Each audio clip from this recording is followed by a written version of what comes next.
Bonjour, merci d'être présent. On va commencer par se présenter. Donc, je suis Olivier Simon, je suis data analyst à La Poste dans le service de lutte contre la cybercriminalité. Bonjour, je suis Bertrand Provost, je suis data scientist à La Poste depuis 2 ans et, et je fais également partie du service de lutte contre la cybercriminalité et notre mission à Olivier et moi, c'est de concevoir des algorithmes, de les mettre en prod pour lutter contre la fraude et la cybercriminalité. Voilà. Donc, évidemment, l'objet de la présentation, c'est voir comment les graphes vont pouvoir nous aider à lutter contre la malveillance et la fraude. Mais auparavant, comme vous n'êtes peut-être pas tous des spécialistes de la data, de la technique ou de l'intelligence artificielle d'une manière générale, eh ben, on va faire un petit rappel sur comment on adresse chaque type de données. Mais auparavant, on va vous présenter un peu l'environnement de travail dans lequel on évolue, à savoir La Poste et puis notre service. Donc, à toi, Olivier. C'est parti. Alors, je vais vous proposer, pour se réveiller après le repas, de faire une petite gymnastique mentale et physique. Donc là, vous avez à l'écran des réponses. Le numéro 1, qui est la représentation internationale. La numéro 2, rang de livraison écologique en Europe. La numéro 3, le chiffre d'affaires. Le 4, résultat net. Et le 5, point de présence en France. En fait, vous allez voir des petits chiffres ou des petits nombres qui vont tomber. Et une fois qu'ils sont tombés, il faudra lever la main avec le numéro qui correspond au lien du chiffre. Et j'ai pas le droit de jouer ? Tu n'as pas le droit de jouer. Est-ce que c'est bien ? C'est parti ? Vous êtes prêts ? Allez, vas-y. Alors ?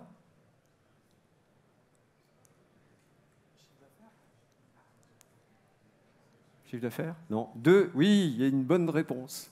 2. En fait, c'est le rang de La Poste au niveau de la livraison écologique en Europe, grâce surtout à sa flotte de véhicules électriques. Voilà. Et il faut savoir aussi que La Poste est devenue une entreprise à mission depuis 2 ans, et on a en fait à suivre des indicateurs au niveau sociétal et environnemental. Attention, le deuxième, 17 000. Alors, 5, c'est ça. C'est le nombre de points de présence postale en France. Donc, il faut savoir que la Poste a des missions, notamment la mission d'aménagement du territoire, dans laquelle elle doit assumer une présence partout en France. On a d'autres missions de service public, toujours et encore, la distribution du courrier, l'accessibilité bancaire et la distribution de la presse. 2,1 milliards. 3, oui, c'est ça, le résultat net. Donc pour vous dire que La Poste, c'est une société anonyme et qu'elle doit gagner de l'argent pour vivre, tout simplement. C'est bon ? 63. Ça devient de plus en plus facile. Oui, le 1, c'est ça. C'est la représentation internationale. Donc la France est présente dans 63 pays à travers le monde et elle réalise 40% de son chiffre d'affaires à l'international. Super dur. 36 milliards. Oui. Le chiffre d'affaires. Donc ça représente une grosse activité, et pas seulement dans les activités que l'on connaît historiquement, autour du service postal, du colis, du courrier ou de la banque. La Poste, maintenant, c'est aussi des filiales dans la santé, dans la Poste mobile, donc des opérateurs mobiles. On a aussi Géopost, qui est notre filiale qui permet de s'externaliser à l'étranger, qui rachète en fait des sociétés de livraison à l'étranger. Voilà, donc beaucoup d'activités différentes. Et du fait de ces activités différentes et de sa posture en tant qu'institution au niveau de la France, La Poste a toujours été cible de malveillance. Donc historiquement, c'était plutôt de la malveillance physique au guichet. Et de plus en plus, on doit faire face, comme toutes les sociétés, à de la malveillance numérique, à savoir la cybercriminalité. Donc au départ de la cyber, les attaques, c'était plus une histoire de « ouais, j'ai réussi à percer le système d'information de telle ou telle boîte ». Mais maintenant, ça reste très à la marge. L'objectif des boîtes qui font de la cybercriminalité, puisque c'est des boîtes maintenant, c'est de gagner de l'argent, c'est d'extorquer des fonds. Voilà. Donc pour faire face à cette menace et essayer aussi de préserver notre argent, puisque c'est l'objectif, la Poste a mis en place un service de lutte contre la cybercriminalité. Voilà.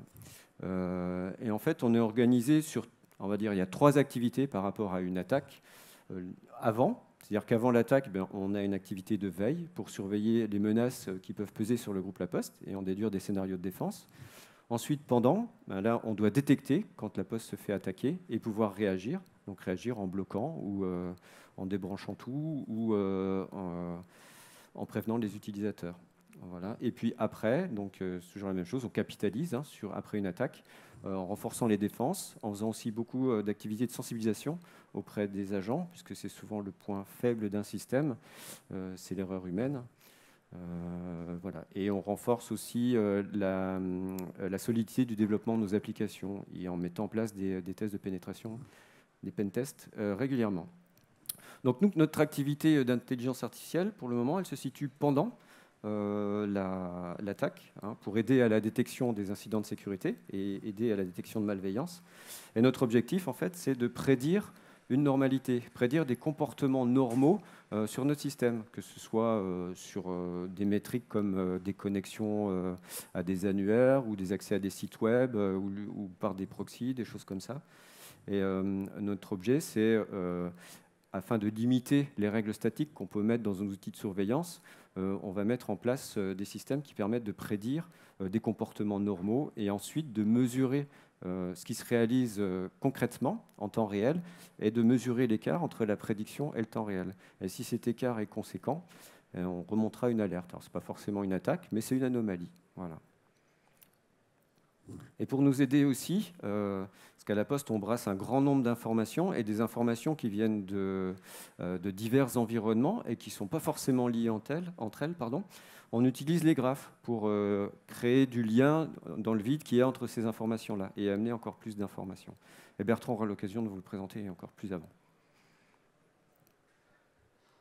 Donc, comme je le disais au début, on va faire un bref rappel sur la façon dont on traite les données. Alors, pas forcément à la Poste, mais d'une manière générale, pour petit à petit arriver vers le traitement des graphes, qui sont quand même un type de données un peu plus complexe que ce qu'on va voir au préalable. Donc, dans un premier temps, vous voyez ce champ de lavande. Oui, on voit bien ce champ de lavande, mais alors quel rapport avec les données ? Alors, je vais expliquer. Vous voyez ce champ de lavande, en fait, je vais faire une analogie. Imaginez la lavande, vous la cultivez, vous la plantez, vous la cultivez, vous l'arrosez, et puis au bout d'un moment, vous allez la cultiver, et enfin, une fois que vous l'avez cultivée, ramassée, vous allez la sélectionner, et puis vous allez en faire du parfum. Donc au départ, on a un champ de lavande, et puis petit à petit, on a de moins en moins de lavande, et puis on va en extraire la richesse qui va être le parfum, ou l'eau de toilette, ou ce que vous voulez.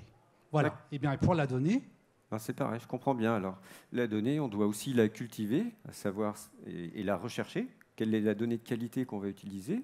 On doit aussi la filtrer, alors, choisir la donnée qui va avoir du sens pour ce qu'on veut faire, éliminer les données qui sont aberrantes, qui vont plutôt nous amener des contresens pour ce qu'ils font faire, la mettre à l'échelle pour qu'elle soit bien ingurgitée par notre système d'algorithmes, et puis la passer dans notre moulinette. Ouais, c'est ça, je vois que tu as bien compris. Merci. Donc, pour chaque donnée, comme je disais, un type de traitement. Alors, la donnée que vous rencontrez, qu'on rencontre le plus souvent, bien sûr, c'est les tableaux de données, Excel, où on fait un CSV, on exporte, etc. Donc, il y a un traitement spécifique. On rencontre aussi des images à traiter. Ça, maintenant, on sait faire soit par la statistique, soit par l'intelligence artificielle. Même chose avec ce qu'on appelle les séries temporelles. Ça peut être du son, des flux, etc. Et ça, on a une spécialité dans le service dans lequel j'évolue. On sait bien traiter ce genre d'objets. Et puis, depuis un peu plus d'1 an, on sait également traiter les graphes, à partir du moment où on a constitué ce graphe. Donc, rapidement, pour traiter les données, pour traiter les données d'un tableau, finalement, c'est ce qu'il y a de plus simple. Alors là, on considère qu'on a un tableau. Les indicateurs, ça peut être des variables. Et vos échantillons, c'est une ligne. Un échantillon égale une ligne. Donc ce qu'on fait souvent, c'est qu'on a une opération de nettoyage, de normalisation. Souvent, normalisation, ça veut dire on essaie que numériquement, chaque indicateur pèse le même poids. Voilà, je ne vais pas m'étendre sur cette opération.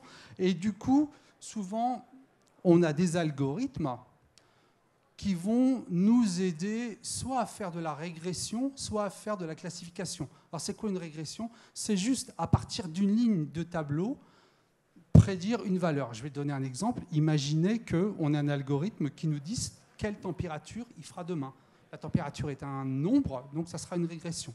Et si on a, à partir des données du tableau, on est capable de prédire s'il fera beau, s'il y aura des nuages demain, et bien ça, c'est une classification. Donc à partir d'un tableau et les algorithmes de machine learning, d'intelligence artificielle, les réseaux neurones, on va prédire ça. Soit une régression, soit une classification. Pour les images, donc vous vous rappelez du cheval de tout à l'heure. Donc le cheval, c'est pareil, on va ici normalement, un cheval en couleur, il y a trois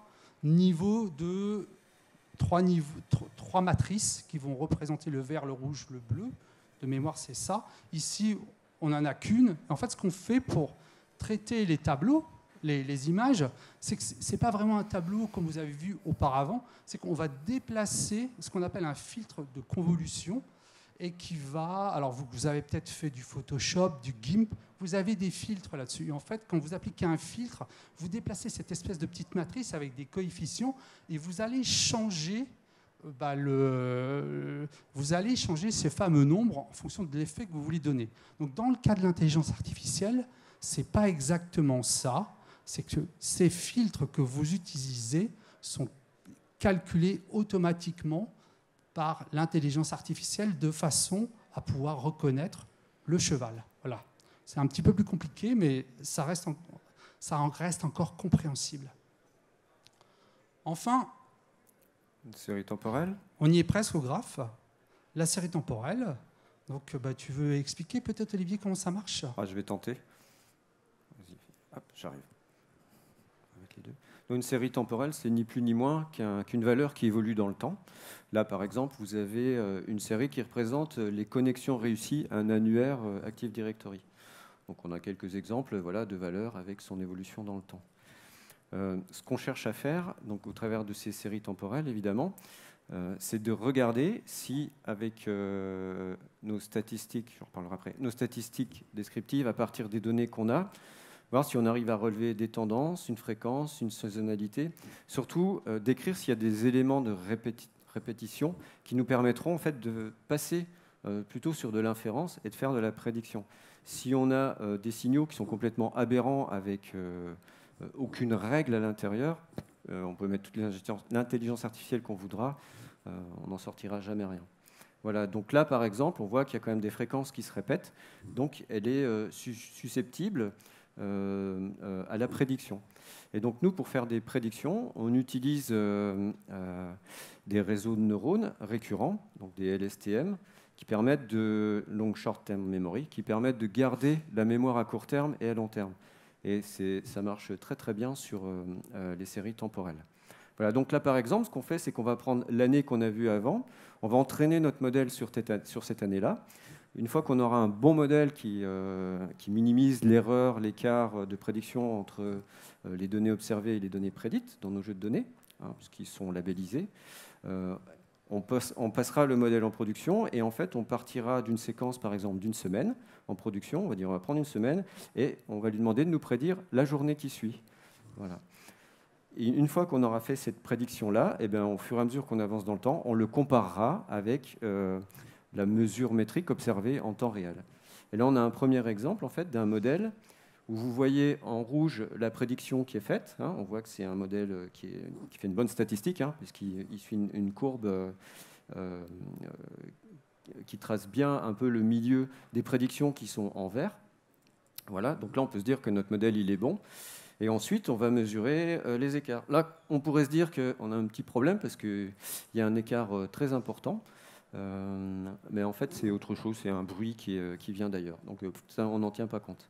Et on a un autre exemple de modèle Voilà, où là, on voit que ça ne marche pas très bien. Alors, deux choses. Soit, effectivement, on a une anomalie, parce que l'écart est très grand, ou alors, notre modèle, il n'est pas bon. Voilà, il ne marche pas, il ne prédit plus. Il faut trouver pourquoi. Et dans ce cas-là, c'était un modèle qui ne marchait pas. Ça arrive rarement, mais ça nous arrive à nous aussi. Donc voilà. Maintenant, on va arriver aux graphes. Alors les graphes, vous imaginez tous que ça sert pour modéliser les liens entre LinkedIn. Moi, je connais un tel qui connaît un tel, etc. Donc on va très bien avec les graphes, on va arriver facilement à modéliser qui est en connexion avec qui a le plus d'influence, qui attire le plus de monde à lui, qui a le plus de posts likés, etc., etc. Ça, c'est la vision naïve, mais souvent la plus utilisée. Même chose avec les clients. On peut se dire sur un site web, d'ailleurs, il y a une grande enseigne qui fait ça, qui connecte ses clients aux produits et pour après faire de la suggestion sur son site web. Donc, ils ont cette application-là. On peut également faire la même chose avec des liens, sites web, etc. Nous, on a choisi de faire autre chose. On a choisi de modéliser des parcours grâce au graphe, et je vais vous montrer ça. Voilà. Dans un premier temps, je voudrais juste vous montrer que le graphe, ça peut servir à autre chose que les premiers exemples que je vous ai montrés au départ. Donc, pour ceux qui, comme moi, ont passé le bac de français il n'y a pas si longtemps, vous connaissez peut-être cette phrase de Victor Hugo, c'est « Demain, dès l'aube, à l'heure où blanchit la campagne, je partirai, vois-tu, je sais que tu m'attends ». Donc, pour ceux que ça intéresse, c'est un poème qu'il a écrit pour sa fille qui était décédée, Léopoldine. Mais je m'arrête là, parce que je vais vite être sec. Donc, le premier graphe que vous pouvez imaginer, c'est finalement une relation d'ordre. Demain est connecté à dès, puisque c'est le mot suivant, dès l'aube, etc., etc. Et je ne vais pas décrire toute la chaîne, mais c'est facile à comprendre. Ça, c'est un premier élément de graphe que vous faites dans votre tête pour comprendre la phrase. Mais ce n'est pas le tout. Vous connaissez le français, vous savez que ce n'est pas aussi simple que ça. Vous établissez d'autres relations. Vous savez que demain peut se rapporter à partirait, puisqu'il va apporter l'information de temporalité. Et il y en a plein d'autres. Par exemple, vous avez également, alors là, je crois que j'ai fait, j'arrive pas à lire, j'ai pas mes lunettes. Sujet-verbe. Pardon. La campagne blanchie. La campagne blanchie, donc relation sujet-verbe, il y en a d'autres. Sujet, campagne blanchie, je partirai, etc. Et puis, vous avez les articles qui déterminent les noms, la campagne, l'aube, l'heure, etc., etc. Tout ça pour vous dire que ces graphes, ces relations, dans votre tête, vous les établissez implicitement et ça vous permet de comprendre la phrase. Donc, c'est un moyen, finalement, ça pourrait être un moyen de faire du NLP. Aujourd'hui, NLP, ça veut dire traitement du langage naturel, merci. Aujourd'hui, ce qu'on fait, c'est qu'on utilise des auto-encodeurs. On vectorise, alors je le dis à dessein parce que je vais reparler de la vectorisation tout à l'heure. On vectorise les mots, on vectorise les phrases, et à partir de ces vecteurs, on va pouvoir comparer les mots, on va pouvoir comparer les phrases, on va pouvoir les comprendre, on va pouvoir les traduire. En fait, on pourrait faire exactement la même chose avec les graphes. Voilà. Donc maintenant, j'ai parlé un peu fort, traitement des données graphes. Donc, la première des choses, la plus évidente, les graphes, pour ceux qui ont fait un peu de réseau, ils ont peut-être entendu parler des protocoles comme Dijkstra, OSPF, Spanning Tree. Bon, ça peut s'appuyer sur la recherche de chemin et les graphes. Nous, on ne se sert pas du tout de ça. La centralité, c'est ce que je disais tout à l'heure, c'est quand je parlais de LinkedIn ou quand je parlais de Twitter, savoir quels sont les pôles d'influence. Et la centralité nous permet de connaître les pôles d'influence. Donc, un algorithme que vous connaissez peut-être qui s'appelle PageRank, qui n'a rien à voir avec le mot page, mais Page, c'est le nom de Larry Page, qui est l'initiateur de cet algorithme. Et Larry Page, c'est un des fondateurs de Google. Donc, cet algorithme, PageRank, on s'en sert, c'est pour ça que je l'ai cité, pour déterminer l'importance d'un nœud dans un graphe. La détection de communauté, est-ce qu'on a des nébuleuses fortement connectées les unes aux autres ou pas du tout, juste par un chemin? Donc, on peut parcourir un graphe et on peut analyser un graphe en faisant de la détection de communauté. Tout ça, et puis, pardon, je termine. Et puis évidemment, on peut étudier la similarité des nœuds, la similarité des chemins, la similarité des relations et en tirer les conséquences qu'on veut. Tout ça sont des algorithmes qui sont intéressants mais qui nous permettent de faire de la statistique descriptive. Donc il n'y a pas d'intelligence artificielle, il n'y a pas d'inférence si vous n'avez pas au départ bien labouré le terrain et fait de la statistique descriptive, à savoir est-ce que votre donnée a des chances de produire quelque chose? Est-ce que ça vaut quelque chose? Donc, tout ce travail de data engineering, featuring, je crois qu'on dit plutôt, ce data featuring est important. Et après, on va passer à l'étape suivante, qui va être la prédiction de liens ou la vectorisation des parcours et des nœuds afin de faire, je vais vous montrer ça juste après, de la prédiction, de la recherche de clusters, etc., etc. Donc, premier exemple, c'est, alors je reviens sur le slide parce que je n'ai pas dit, c'est la lutte contre une infection web. Alors, voilà, donc il n'y a pas les noms. Je vais me déplacer pour que vous puissiez voir. Donc, imaginez ici, là j'ai un utilisateur qui s'appelle Carlos, Casper et Sacha. Ils sont à la poste, ils vivent leur vie et de temps en temps ils vont sur le web. Et les informations web chez nous sont stockées. Voilà. Tous les gens qui vont sur le web ils sortent par un proxy et on sait ce qu'ils font. Donc on connaît les noms, on connaît les utilisations des gens.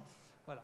Donc on s'aperçoit au bout d'un moment qu'il y a un site web qui est infecté. Et comme on le sait, c'est qu'on a un abonnement chez un provider qui catégorise les sites et qui va nous dire attention, là, ce site web, il y a un payload. Alors, un payload, ça veut dire juste téléchargement de malware. Voilà. Et en fait, l'idée, c'est de se dire, OK, rarement les gens vont d'eux-mêmes sur un site infecté. Ça veut dire qu'ils ont été reconduits sur ce site infecté. Et s'ils ont été reconduits, l'enjeu pour nous, c'est non seulement de fermer l'accès, à ce site-là, mais aussi de fermer l'accès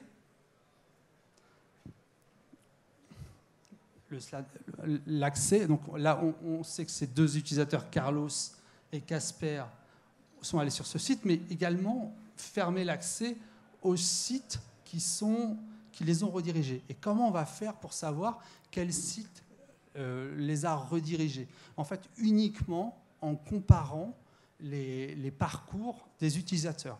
Et ça, si vous avez juste une base SQL ou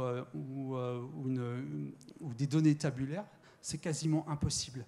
Il faut au préalable avoir fait le parcours pour comparer les parcours, les vectoriser ou pas, ça c'est pas une obligation, mais en tout cas, si vous n'avez pas fait ce travail de graphe et de parcours, ça va être très dur de remonter comme ça les utilisateurs, parce qu'il ne s'agit pas de deux utilisateurs. Des fois, nous, je crois qu'il y a plus de 200 000 personnes qui se connectent sur Internet à la poste. Donc, sans graphe, ce n'est pas possible. Voilà. Et maintenant, après ce petit exemple de lutte contre la cybercriminalité, je vais vous parler de lutte contre la fraude. Donc, c'est un algorithme encore un peu plus avancé.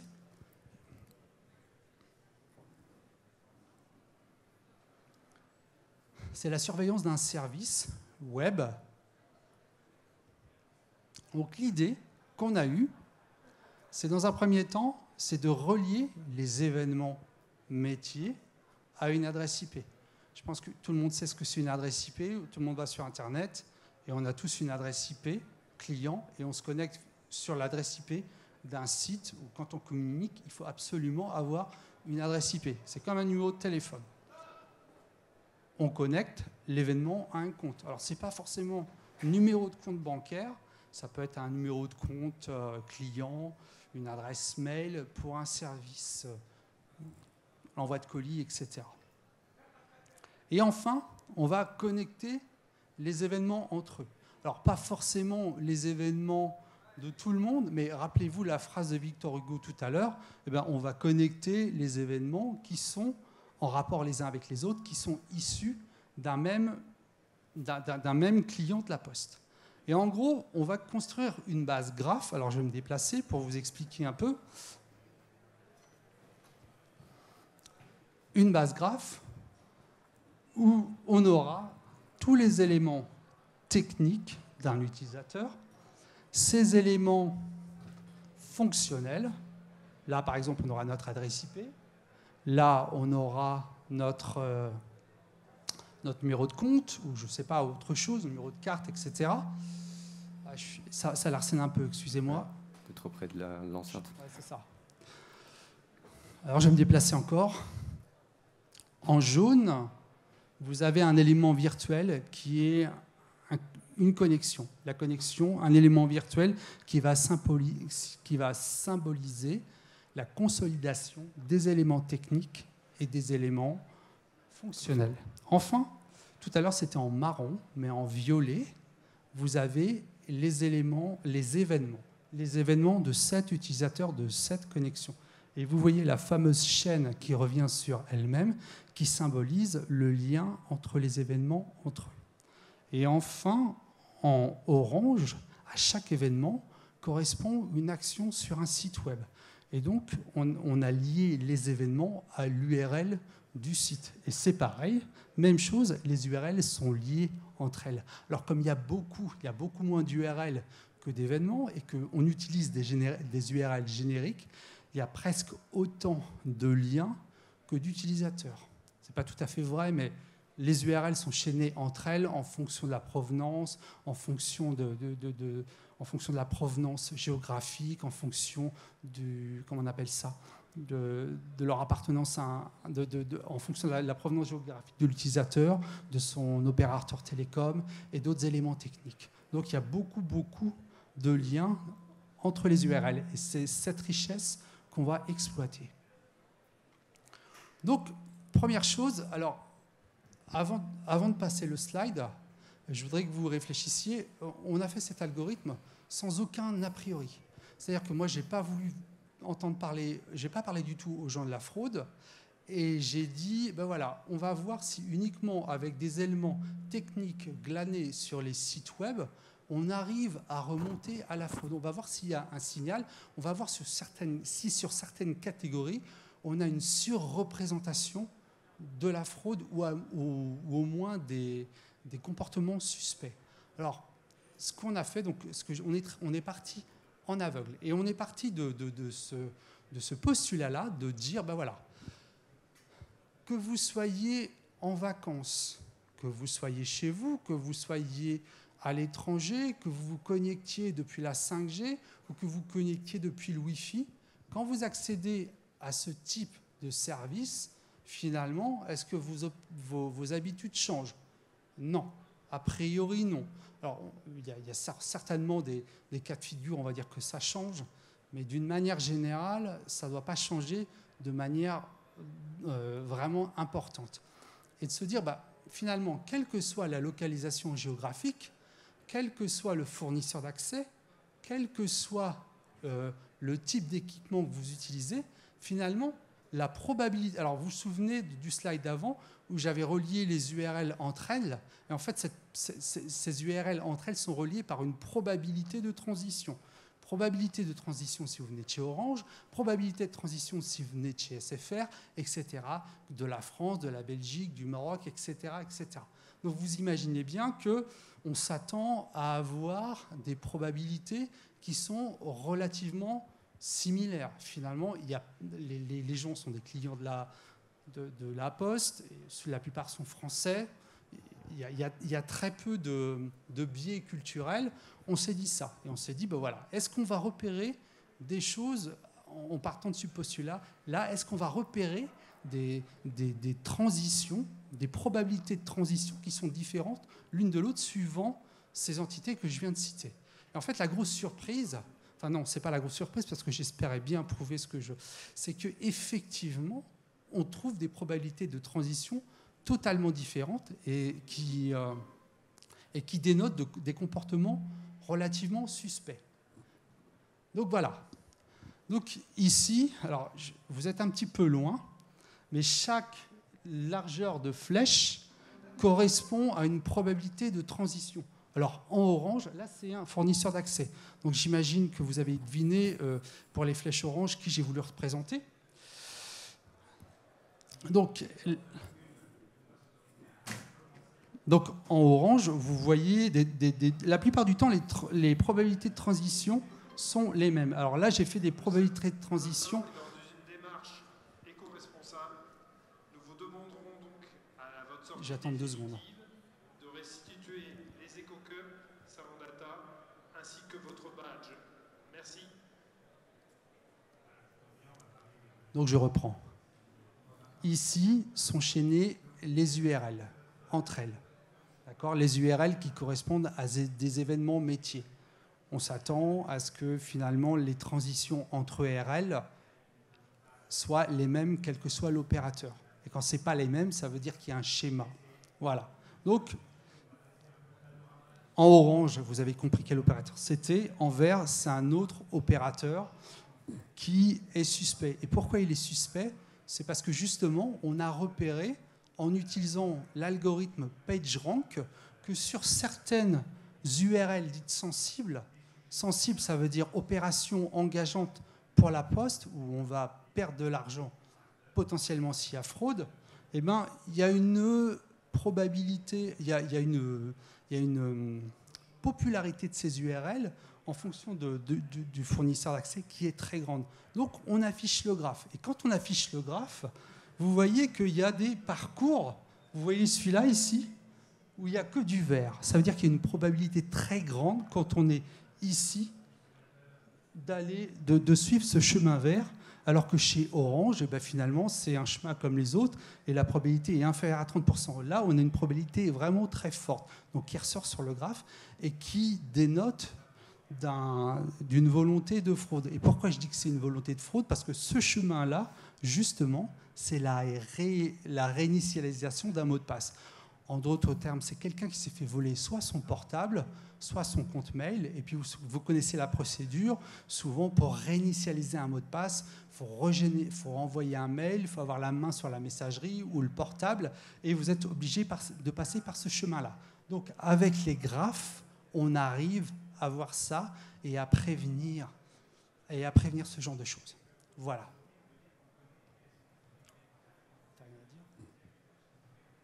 Autre chose, un autre exemple, donc là c'est par localisation géographique. Alors là, vous avez les flèches vertes qui sont hyper représentées, qui ont une très forte, qui convergent vers cette URL-là, qui est une régénération de jetons.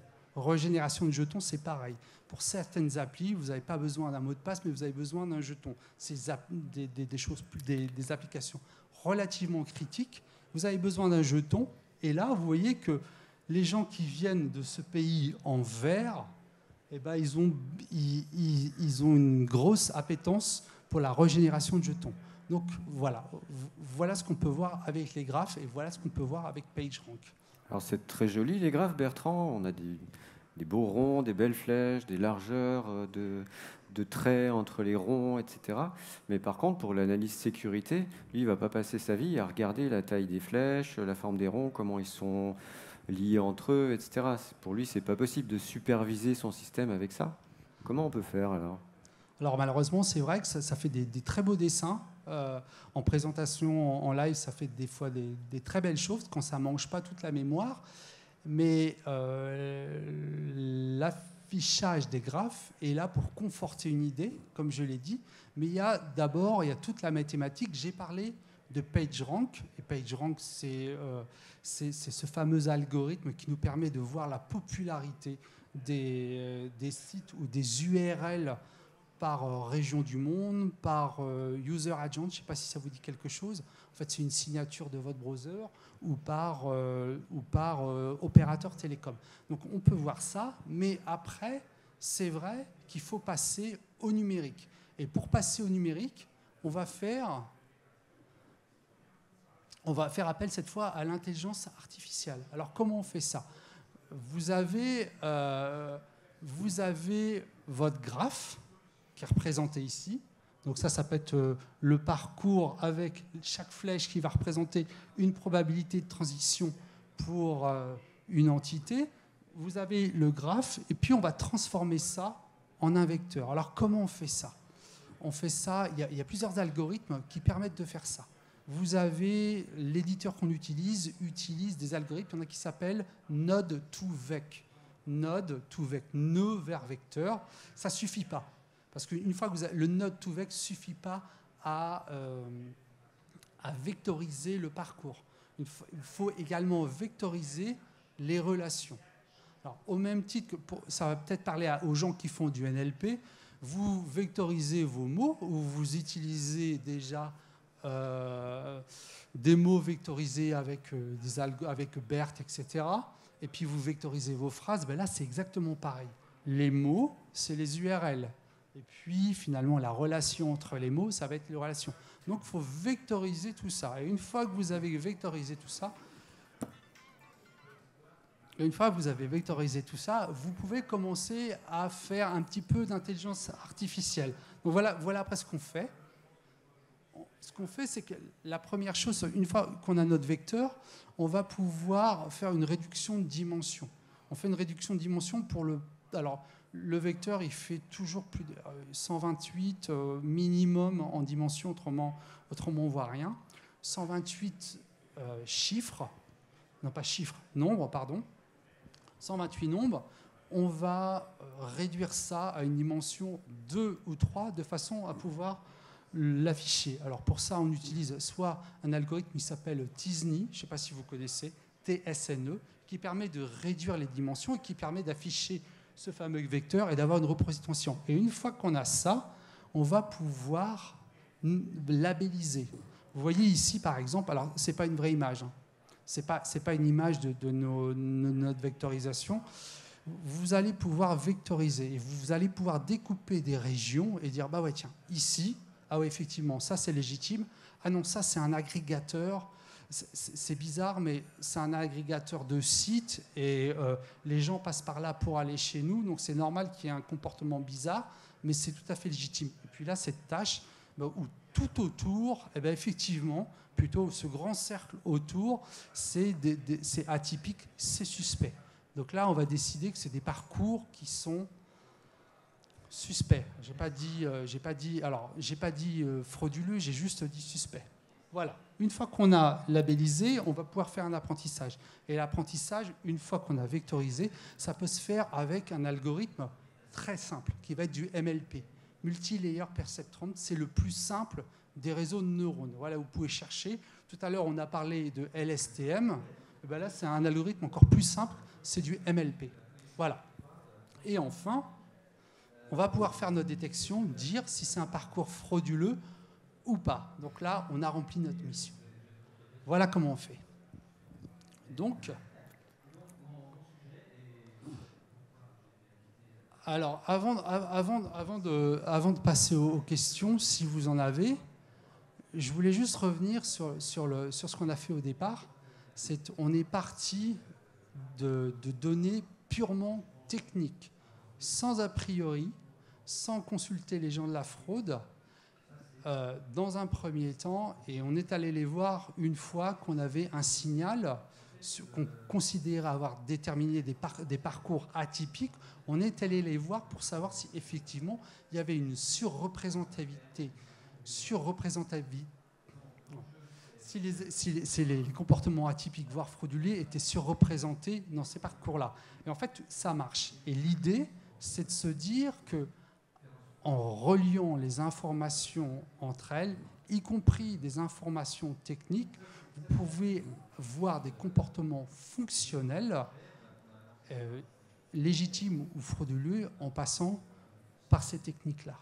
Et je terminerai juste pour vous dire, avant de vous laisser la parole, c'est que si vous êtes intéressé par ces projets, si vous êtes intéressé par ces technos et par ce qu'on fait, j'espère que dans un avenir proche, on aura l'occasion d'étoffer notre équipe pour que vous puissiez travailler avec moi et avec nous d'une manière générale. Voilà. Si vous avez des questions, je suis prêt, on est prêt pour y répondre. Pour information, La Poste a un site qui s'appelle lapostrecrute.fr où il y a toutes les offres du groupe.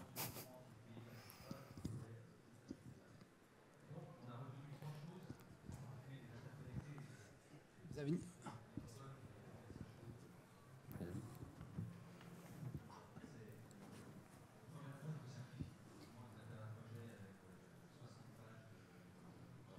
Merci pour la présentation. Avec votre approche, donc j'ai bien compris, vous avez labellisé en fait, après le TSNE, vous avez labellisé justement vos données. Vous n'aviez pas peur d'avoir trop justement de faux positifs, c'est-à-dire Si, c'est un risque. Mais comment vous faites autrement? Non, c'était une question. Non, est-ce que vous avez été si. confronté à ça ou pas? Comment vous l'avez géré? C'était plutôt ça. Hein. Alors,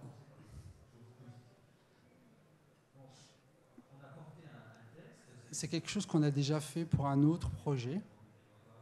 Moi, je travaille beaucoup d'une manière personnelle sur tout ce qui est data featuring. Je passe beaucoup de temps avec les statistiques et l'idée, c'est de quand même avoir une idée d'où se trouvent les méchants et les gentils.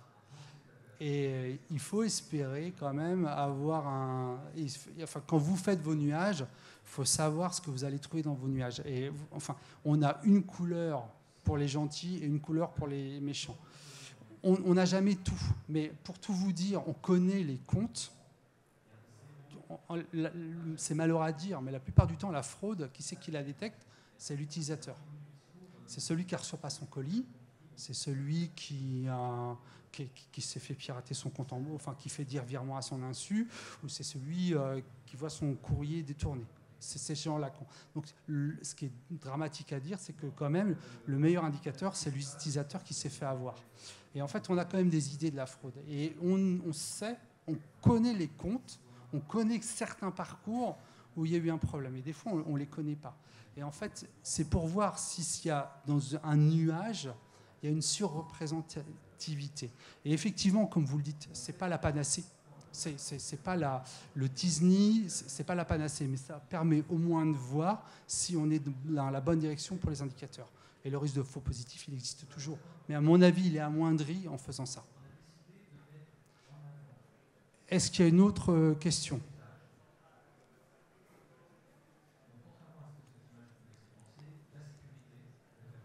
Oui, merci pour votre présentation. Peut-être un point de prospective. J'entends que ce n'est pas forcément depuis très longtemps que les modèles sont en place. Autant d'un point de vue statistique, quand on doit faire une moyenne glissante des écarts types, on est à peu près au clair sur la mise à jour. Autant on sait que les modèles de machine learning peuvent dériver. Est-ce que c'est des points auxquels non, vous avez déjà... on n'a pas. Je vais être honnête, on n'a pas ce recul. On n'a pas ce recul. On n'a pas ce recul, d'autant que c'est une approche, comme je l'ai dit, qui est alternative et à mon avis qui sera plus riche. Et l'intérêt de ça, c'est de voir les c'est parti. C'est de voir les changements de comportement. C'est de voir les changements de comportement, de voir s'il y a des pays nouveaux qui apparaissent, s'il y a des AS nouveaux qui apparaissent. Quand je dis AS, c'est Autonomy System. C'est comme on va dire opérateur télécom. Et en fait, l'idée, c'est souvent, ce qu'on observe dans la fraude, c'est que les gens qui fraudent, ils se cachent. Ils vont passer par un opérateur VPN. Vous voyez de la pub de temps en temps sur les opérateurs VPN de façon à être invisible sur Internet. Et il y a une surreprésentativité de la fraude là-dessus. Mais on n'a pas d'historique. Pour l'instant, on sait juste qu'on a des indicateurs à peu près fiables et on sait juste qu'on voit le signal, mais c'est une approche alternative. Donc après, ça devient aussi une problématique assez générique en termes de supervision de nos algorithmes, savoir ce qu'il y a une dérive dans le temps ou pas. Et c'est vrai que c'est quelque chose qui touche à tous les modèles, c'est comment on supervise cela. Et là, on n'a pas encore mis tout à fait les mains dedans, quoi. C'est encore tout jeune. Est-ce qu'il y a une autre question? Oui, bonjour, merci pour la présentation. Je vous en prie. Donc, concrètement, là, aujourd'hui, opérationnellement, il se passe quoi? Ça veut dire quoi opérationnellement? Donc, il est mis en production, votre modèle. Il y a des alertes qui sont remontées. Et Ouais, il y les a alertes, des oui. parcours qui se sont interrompus. Ou est-ce que c'est après coup qu'il y a matière à investiguer une fraude Est-ce éventuelle? qu'après coup? C'est-à-dire l'action est réalisée Alors, pour l'instant, et l'alerte est générée la après. seule chose que je peux vous dire, que je suis autorisé à vous dire, D'accord. c'est que c'est a posteriori aujourd'hui. C'est que c'est a posteriori aujourd'hui. C'est la seule chose que je vous dirais. Madame, prenez... J'aurais aimé savoir si vous pensez pouvoir à terme devancer, pas réagir à la réalité d'une attaque, mais la prévoir, attirer l'attention sur, enfin, je sais pas. Ah bah, c'est exactement l'objet. C'est exactement l'objet. Et c'est pour ça que j'ai voulu partir en aveugle pour voir si sans aucune information, j'étais capable de voir. Enfin, excusez-moi, je prends ça à mon compte, mais ça ne l'est pas du tout. Hein. On était capable de voir tout ça, ces signaux-là. Et donc, en fait, je suis parti en aveugle pour me dire, est-ce qu'on voit quelque chose? Et oui, l'idée, c'est ça, c'est de voir... alors, je vous ai montré, par exemple, un exemple d'un opérateur où il y a ce chemin-là, mais on voit d'autres opérateurs où il y a un chemin de fraude différent. Voilà, oui, j'espère bien qu'on verra ça. Et aujourd'hui, je pense qu'on est suffisamment confiant pour dire qu'on le verra. Cela dit, le gros enjeu, et ça, pour l'instant, ça a l'air facile, le gros enjeu là-dedans, c'est l'ingestion des logs. C'est des logs les sites web sont très verbeux, et donc il faut créer les nœuds, les relations qui existent déjà. Il faut faire une fusion, il faut calculer les algorithmes de PageRank, il faut après reconstruire les graphes, il faut vectoriser, et en fait le vrai enjeu c'est là. Mais à partir du moment où on arrive à faire ça, pour le reste je suis très confiant. Est-ce qu'il y a encore une autre question? Bon, parfait. Excusez-moi, une dernière qui est en Je vous en prie, relation madame. avec l'avant-dernière. C'est est-ce qu'il n'y a pas, avec la fraude, le problème que, une fois que vous avez trouvé des critères qui vous permettent de prévoir une fraude, celle-ci justement change un peu, si vous voulez, enfin, comme la résistance des poux, vous voyez ce que je veux dire? Le gendarme et le voleur. Mais si, mais bien sûr. Et bien d'ailleurs, c'est ce qu'ils font à chaque fois. Et le problème, c'est que quand on a des comment on appelle ça, des motifs, la plupart du temps, les outils de fraude ont des motifs qui repèrent. Et la fraude se réadapte à chaque fois. Donc, en se basant sur la statistique, en se basant sur le parcours atypique qui dénote, c'est là qu'on espère avoir un temps d'avance. Ça serait vraiment très prétentieux de ma part, mais au moins être capable de réagir beaucoup plus vite.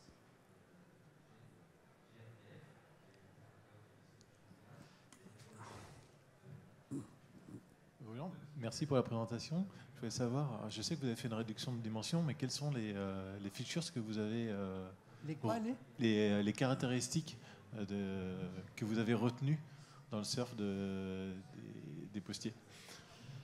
Alors vous avez parlé du user agent, de l'IP, etc. Mais est-ce que vous avez tout pris? Est-ce que vous avez filtré? Non, mais à partir du... N'oublie pas, Olivier, que la réduction de dimension se fait après la vectorisation. Et donc, humainement, un vecteur n'est pas explicable. Donc, en fait, la réduction de dimension est juste là pour qu'on puisse observer graphiquement le vecteur. Parce qu'autrement, on ne sait pas projeter un vecteur. Enfin, c'est juste une projection d'un vecteur en 128 dimensions sur 3 dimensions. Et au moment où on en fait la réduction, l'adresse IP, le cookie, le numéro de compte, le numéro de carte, l'âge du client, etc., ça n'existe plus. Voilà. Est-ce que ça répond à ta question? Oui. Merci beaucoup pour votre attention. Merci. Merci.